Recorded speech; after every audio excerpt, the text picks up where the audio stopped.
también el tema educativo, y aquí para sumar esfuerzo, ¿no? para complementar el trabajo que viene haciendo el Ministerio de Educación y darle un empuje mayor todavía para que los objetivos se cumplan. Hemos escuchado su intervención ahora en el Ministerio, en esta suerte pues de inauguración de gestión, y claro, lo primero y lo urgente es el tema del retorno a la presencialidad, y usted lo ha planteado así. Y usted acaba de decir, esto nos sorprende en un momento donde, claro, justo ahora hemos anunciado las nuevas restricciones y estamos a 2 meses, ¿no?, se supone, de este retorno a la presencialidad. ¿Cómo aborda esta tarea? Miren, hemos estado nosotros en reunión con los directores regionales ya desde el mes de diciembre, fines de noviembre, tratando de aportar y darle una ruta a esta situación crítica. Nuestro objetivo principal es atender la presencialidad, y ahí tiene que tomarse decisiones muy rápidas, oportunas, ejecutivas, muy flexibles. Y otro aspecto es fortalecer el proceso de descentralización, que tiene todavía un camino un poquito más largo. Entonces, nosotros desde las regiones hemos podido apreciar cómo la zona rural ha ido implementando y ha ido sumando instituciones educativas para la atención presencial. Tengo el caso, por ejemplo, de Huacayibamba, en el caso de Huánuco, es una provincia.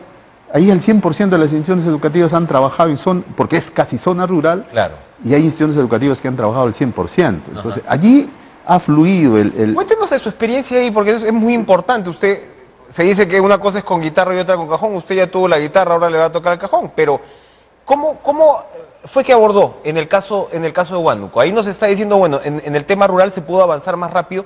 ¿Cómo fue avanzando? Porque imagino que si fue exitoso, lo que intentará hacer es replicar un poco, y como usted señala, ya el nivel del gobierno regional es fundamental para lograr esto, ¿no? Aquí un primer requisito que hay que tener es que este trabajo tenemos que hacer con los maestros. Claro. Es decir, nosotros no podemos perseguir a los maestros, tratar de fastidiar o molestarlos.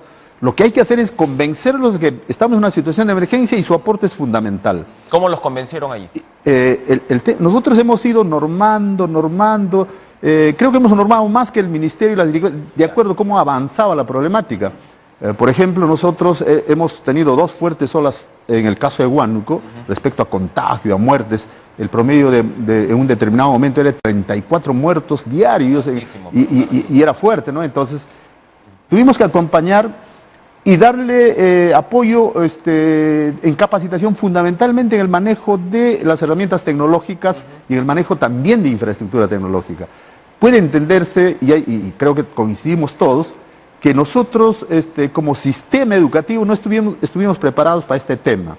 Es decir, cómo abordar la emergencia, cómo trasladarnos a una educación virtual, a una educación a distancia. Y miren, hay una norma, la resolución de Secretaría General del Ministerio 505, me acuerdo, del 2016, que señalaba hitos definidos para la situación de la implementación del ecosistema digital. Y se planteaba como un hito final que el 2021 todos los estudiantes debieran tener un kit digital, y que los maestros también sepan manejar eso. Si esa norma se hubiese cumplido, seguro que con menor dificultad hubiésemos atendido esta emergencia. Ahora, ¿qué cosas más hemos hecho? Ahí es fundamental el rol de la sociedad, de los padres de familia, de la comunidad. Y ahí el tema de las faenas comunales, de las reuniones con las autoridades, con la autoridad comunal, es importantísimo. Por eso que esto ha fluido con mucha facilidad en zona rural. ¿Y qué esperar precisamente en los núcleos urbanos ahora? Claro, el problema es zona urbana. En zona urbana, por la situación de la aglomeración, el tema de las instituciones educativas, por ejemplo, el número de estudiantes o los estudiantes que han migrado a la escuela pública ha ocasionado que las aulas en la escuela pública crezcan.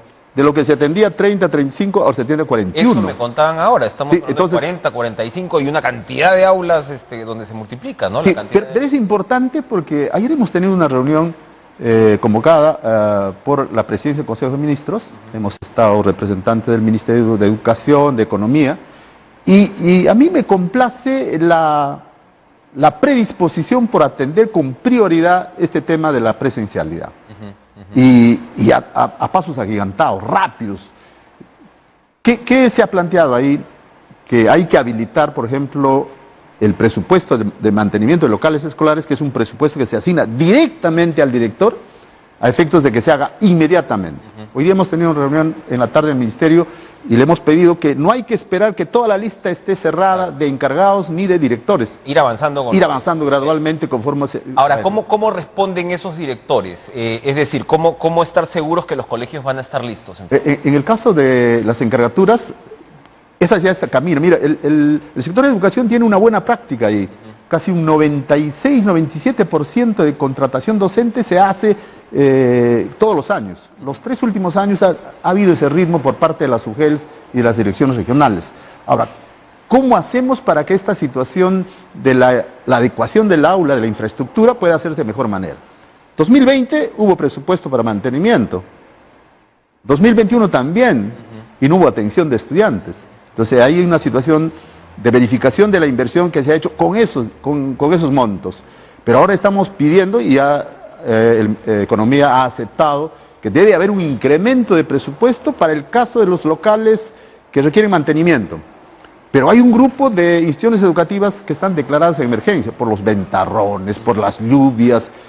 Esas instituciones educativas nosotros hemos propuesto una metodología de trabajo similar a lo que hace Trabaja Perú. ¿Ya? Es decir, para que la inversión sea rapidísima. Contratación de inmediato. Y ejecución. Y por otro lado, para el caso de aulas que se necesitan, porque ha crecido la población en algunas zonas, es que se pueda pensar más o menos en una especie de núcleos ejecutores a donde hay que hacer llegar el dinero, el presupuesto, que permita con los propios pobladores, permite reactivar económicamente también la zona y adecuar el aula, mejorar el aula, implementar aulas de emergencia, porque no vamos a querer aulas como el caso de las aulas prefabricadas que el Ministerio contrata, pero que en los procesos simplemente de contratación demoran cerca de un año. Entonces, lo que necesitamos es respuestas inmediatas. Esta es una propuesta que lo estamos madurando y que tiene que salir. Se habló, ministro, de la posibilidad en algún momento de participación de Fuerzas Armadas en este trabajo que usted dice tiene que hacerse al toque. ¿Es posible eso? Sí. ¿Ya? Yo me reuní el día 29, yo juramenté el 28, el 29 tuve una reunión con el ministro de Defensa. Y ahí hemos convenido la firma de un convenio. Nosotros estamos preparando el proyecto de convenio en el Ministerio de Educación por 2 cosas. Para que los locales que están sumamente afectados, o sea, donde hay fuerte situación de atención, va a ir el batallón de ingeniería del ejército. Va a brindar atención. Y otro tema es el traslado de material educativo en zonas altoandinas de difícil acceso y en zonas de selva, río adentro, a efectos de que los materiales lleguen a tiempo también.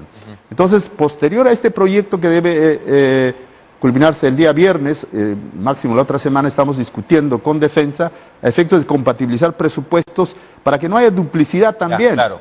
Entonces, que puedan entrar donde sean útiles. Claro, entonces eso va a ayudar bastante. Ahora, todo esto es el acondicionamiento de los colegios. ¿Qué pasa con, digamos, ya el uso de protocolos, que los docentes y los trabajadores de los colegios estén preparados para recibir a los alumnos? ¿Cómo va a ir avanzando eso para que en marzo lleguemos ya listos? Mire, tenemos casi financiado hasta el mes de mayo, junio, el tema del presupuesto, que llega en el caso de las escuelas directamente al director, para mantenimiento y para los kits de higiene.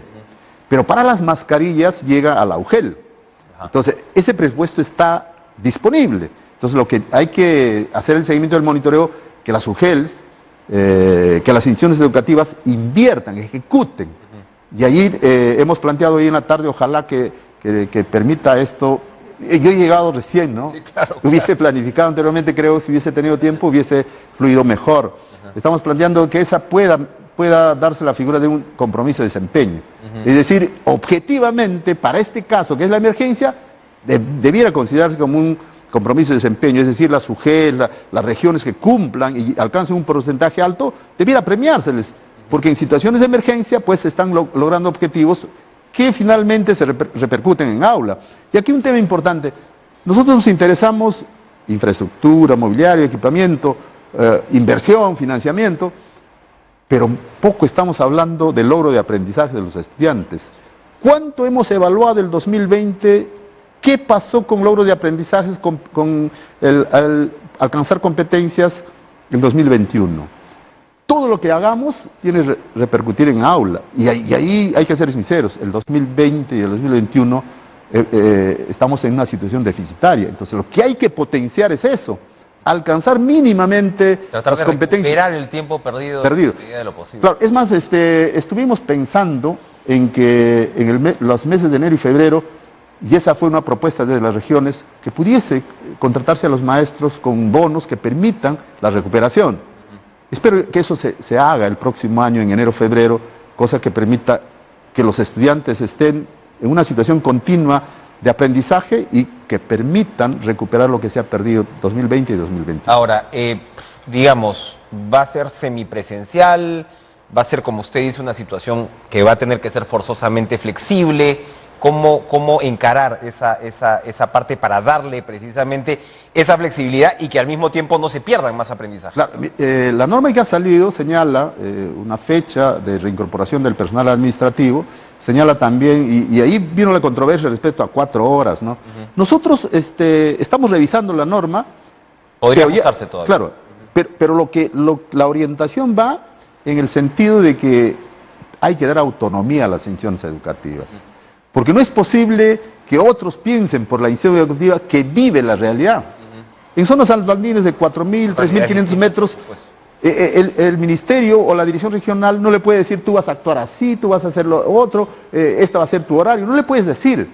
Tú tienes que sujetarte a lo que dice el contexto y a la respuesta con autonomía que tiene que dar la institución educativa. Entonces, esa va a ser un aspecto importante, porque lo que queremos es que las soluciones se den en el mismo lugar de los hechos, y eso creo que va a ser mejor, ¿no? Ahora, otro de los ejes que usted ha planteado es el tema, y lo acaba de decir, la necesidad de descentralizar. En sus respuestas vamos viendo efectivamente esa constante.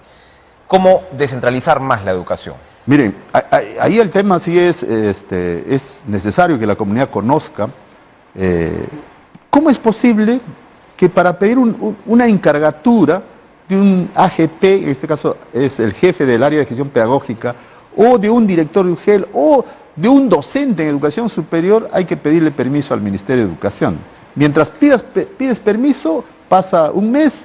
En casos extremos que he tenido yo, ha pasado 2 meses. Eso tiene que cambiar, es la mirada que hay que tener respecto a la gestión en el sector. La mirada del ministerio tiene que ser órgano rector. No administrativo, dice usted, claro, que deje de ser instancia administrativa, porque esa es responsabilidad del gobierno regional, es decir, de la DERE y de las gerencias. Por eso es que la forma directa que lo digo es porque yo he vivido, a mí nadie me está contando lo que nosotros vivimos en región. Yo he sido docente de educación rural, he iniciado mi carrera en Castillo Grande, Tingo María. He sido especialista en educación en la Dirección Regional de Educación por 8 o 9 años. He sido directivo de la Gran Unidad Escolar Leoncio Prado de Huánuco. He sido director regional del 2003 al 2007 por concurso, cuando el Consejo Nacional de Descentralización regía ese primer concurso, y después se suspendió porque se tomó otra decisión política. Y luego vuelvo a Huánuco porque también tuve la experiencia de estar en el ministerio por espacio de 5 años, 5 años un poquito más, y volví a mi región porque el gobernador regional... ¿Del 14 al 19 creo en el ministerio?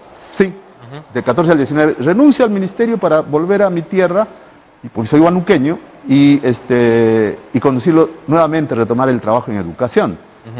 Y en esta coyuntura es que recibo la invitación del presidente a efectos de gestionar ya a nivel nacional el tema de Tiene un perfil bastante interesante, tiene además títulos bastante interesantes. Yo quería ir a la pausa y regresar precisamente a partir de ese perfil, cómo encarar usted, desde su experiencia docente, los puntos, digamos, calientes que tiene el ministerio ahora mismo. Estamos hablando de la reforma magisterial, estamos hablando de lo que ocurre con su SUNEDU, claro, etcétera.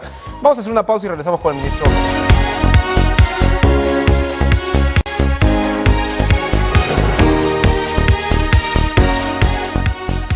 Estamos con el ministro de Educación, Rosendo Serna, que rápidamente se ha tenido que trepar al caballo, tirarse a la piscina, y ahora vamos a ver cómo nos va en este proceso.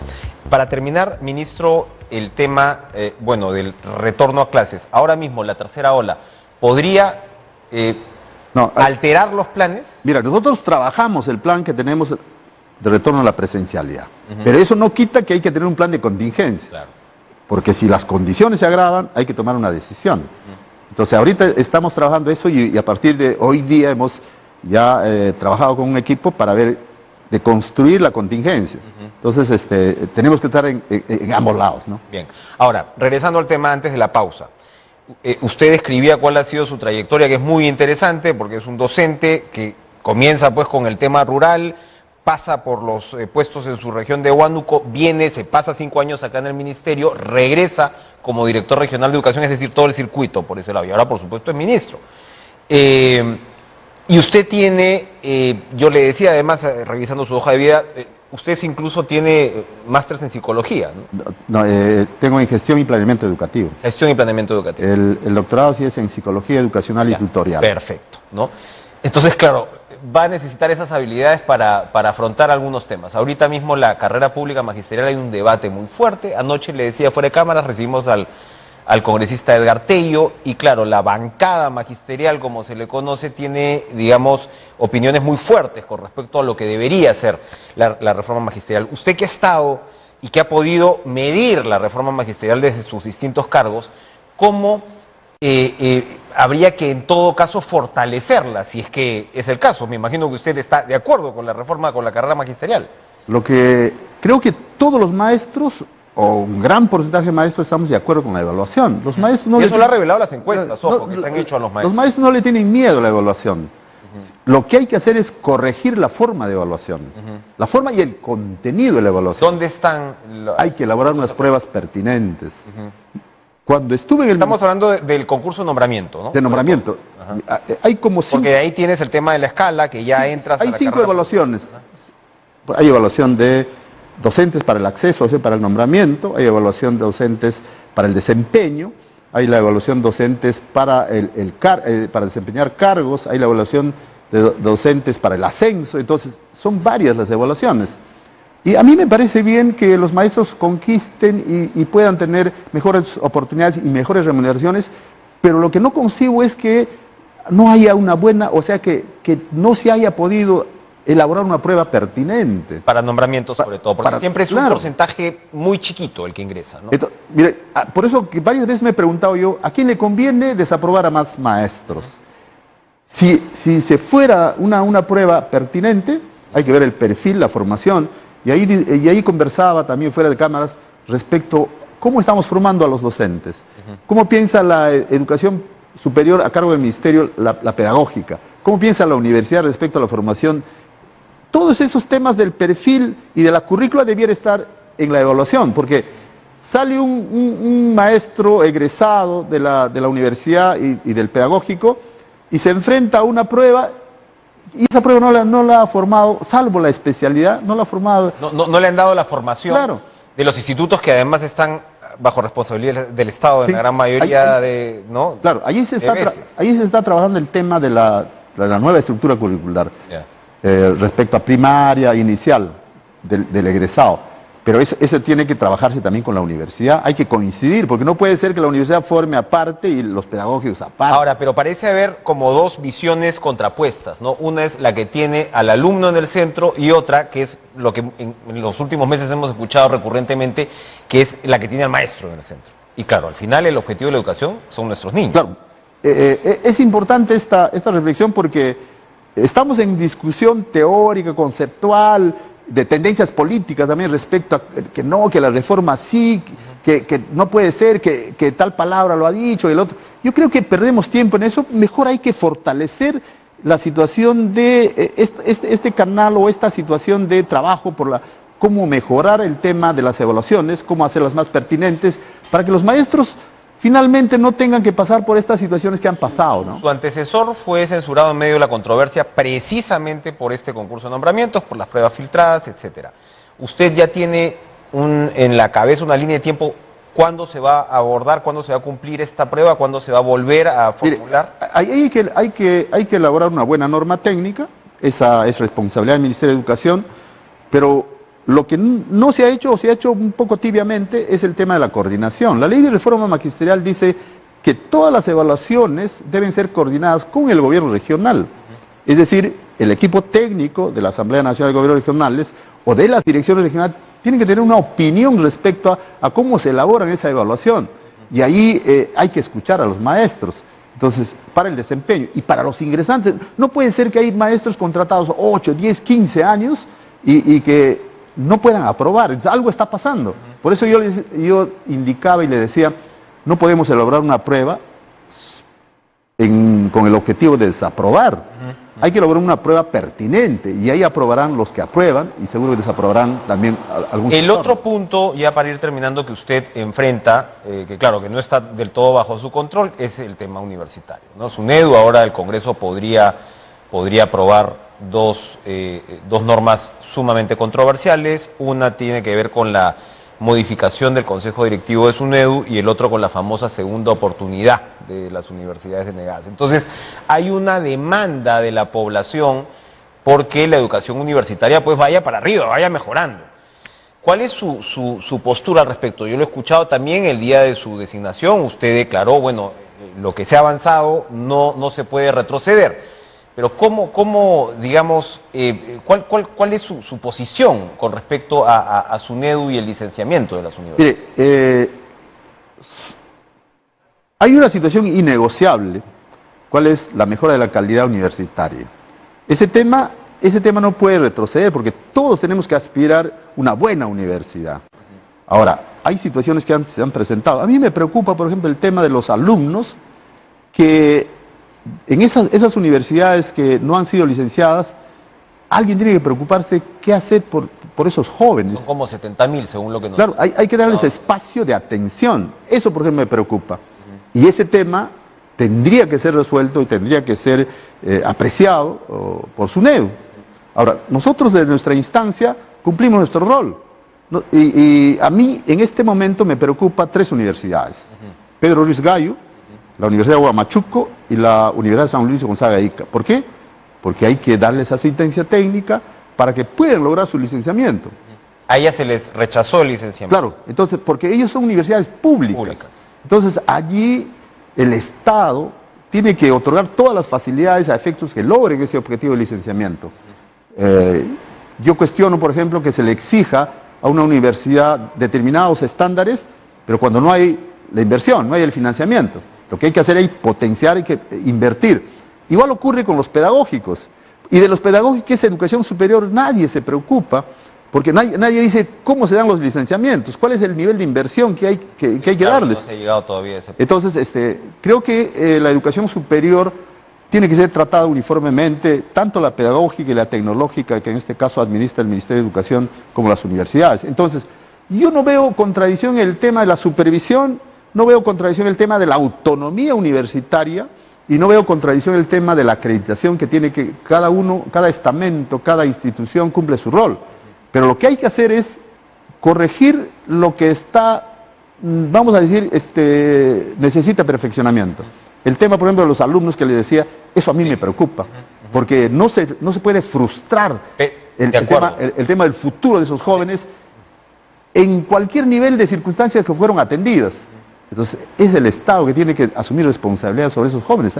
De acuerdo, pero para eso no se necesitaría modificar el Consejo Directivo de SUNEDU. E insisto, no viendo esto como algo intocable, sino como algo que es un principio fundamental, que cualquiera que no sea especialista puede saberlo, que es que los reguladores no deberían ser los regulados, ¿no? O sea, debería ver qué es lo que se supone que se buscaba con el Consejo Directivo. Pero hay tema, esa es responsabilidad del Congreso y espero que haya una mejor discusión, un mejor debate y se tome la decisión correcta. Nosotros en lo que corresponde a nuestra responsabilidad seguiremos brindando asistencia técnica y el marco legal que se produzca seguro que va a merecer nuestra opinión, pero por lo pronto estamos preocupados en ese tema de las 3 instituciones educativas que no han sido licenciadas. Lo último, ahorita también se viene el cambio de currículo, ¿no? En educación básica, me refiero. En educación básica nosotros vamos a iniciar el proceso de revisión. Ya. Pero hay una situación ahí concreta. El currículo se aprobó en el 2016, el currículo nacional. 2016, 2017 y solo se implementó en inicial. Cuando empezábamos a implementar en nivel primario vino la pandemia. Secundaria formalmente en el papel se implementó, pero no se hizo absolutamente nada respecto a la metodología, a la situación del nuevo enfoque por competencias, a la evaluación formativa. Eso quedó de lado. Entonces lo que requiere ahora es adecuarla, porque hay que tener siempre presente que una cosa es la educación antes de la pandemia y otra es post pandemia. Y ahí las cosas tienen que cambiar, el currículo tiene que adecuarse a esas circunstancias, porque son otras formas de ver la vida, otras formas de enfrentarla y otras formas de formar, valga la redundancia, a ese joven, a esa niña, porque el futuro es totalmente diferente con estas consecuencias de tipo sanitario, ¿no? Y tengo la del remate, se nos ha terminado el tiempo, pero tendría muchas más. Usted dijo hoy que usted no es parte de una cuota política, porque Sí. hemos conocido que usted se afilió a Juntos por el Perú en septiembre pasado, lo cual ciertamente usted tiene derecho a afiliarse a donde quiera, pero cuéntenos un poquito esa historia. ¿Por qué no es una cuota política usted? Porque yo he sido invitado por el presidente por una situación estrictamente académica, técnica, y por la mirada diferente que tengo respecto a qué hacer en la educación, y fundamentalmente al rol que le corresponde al Ministerio de Educación. Esa es la situación de mi responsabilidad ahora y de la forma como fui convocado. Ahora, le cuento la historia. Yo en Juntos por el Perú, ¿por qué me inscribo? Me inscribo porque dirigentes de base de los pequeños y medianos empresarios de Huánuco y de los asentamientos humanos me piden a mí representarlos y para el Congreso, o sea, para candidatear para este Congreso que ha salido elegido. Entonces el dirigente del CEN, que tampoco llegué a hablar personalmente vía telefónica, me pide que me inscriba para participar en la elección interna. Y yo acepto, me inscribo, pero esa famosa elección interna nunca hubo. Porque ¿cómo se llama? Los candidatos se pusieron en base a una negociación política.